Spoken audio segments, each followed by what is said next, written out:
اس دل کی پوٹی کا خیال رکھو کہ تم اپنے آپ کو حقیر ترین آدمی سمجھ کر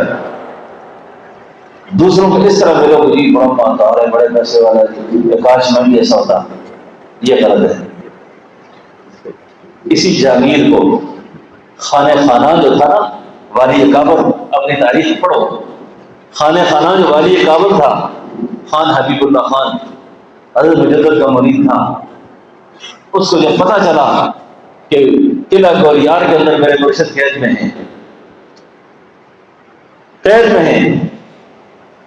تو یہاں سے اپنی فوج کو لے کر کابل سے سرہند گیا اور زبردست مارکا لڑ کر قلعہ گوریار کے دروازے توڑے اور حضرت مجدد کو رہا کیا، اور جہانگیر اور نور جہان کو گرفتار کیا، اور گرفتار کرنے کے بعد بیڑیاں اور ہتھکڑیاں لگا کر حضرت مجدد کے سامنے لایا، اور جب حضرت مجدد کے سامنے لایا تو حضرت مجدد نے دیکھتے ہی کہا اس کی بیڑیاں بھی اتار دو، ہتھکڑی بھی اتار دو، یہ بادشاہ اس کی توہین نہیں ہے، یہ بادشاہ اس کی توہین نہیں ہے۔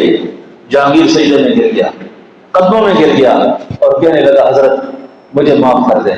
نظرۃ الخواطر نے لکھا ہے کہ جب جہانگیر قدموں میں گرا، معافی مانگی، توبہ کی، حضرت سے بیعت ہوا، بعد میں حضرت خلیفہ بھی ہوا۔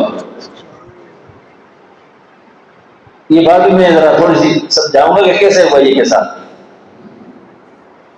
رویا کرتا تھا جہانگیر کیونکہ اکبر کا بیٹا تھا، اور اکبر کو بھی خراب درباری مولویوں نے کیا تھا۔ اکبر بھی بنیادی طور پر غلط آدمی نہیں تھا، پہلے اس کو خراب کرنے والے بھی اہل علم تھے، ورنہ یہ جو جہانگیر تھا اکبر کی اولاد نہیں تھی، یہ حضرت خواجہ سلیم چشتی کی دعا سے پیدا ہوا ہے، حضرت چشتی کی دعا سے پیدا ہوا تھا یہ۔ خیر بات مختصر کرتا ہوں۔ اس نے کہا حضرت میرا کیا ہوگا؟ علماء کو اتنے بلند اخلاق رکھنے چاہیے، کردار اتنا بلند ہونا چاہیے۔ جہانگیر کو حضرت نے پتہ کیا تھا؟ جہانگیر نے کہا حضرت میرا کیا ہوگا؟ فرمایا میں مجدد اس وقت تک جنت نہیں جاؤں گا جب تک جہانگیر میرے ساتھ نہیں، جب تک جہانگیر میرے ساتھ نہیں۔ اس شان کے ساتھ رہو، اس شان کے ساتھ رہو، تواضع بھی ہو، استغنا بھی ہو۔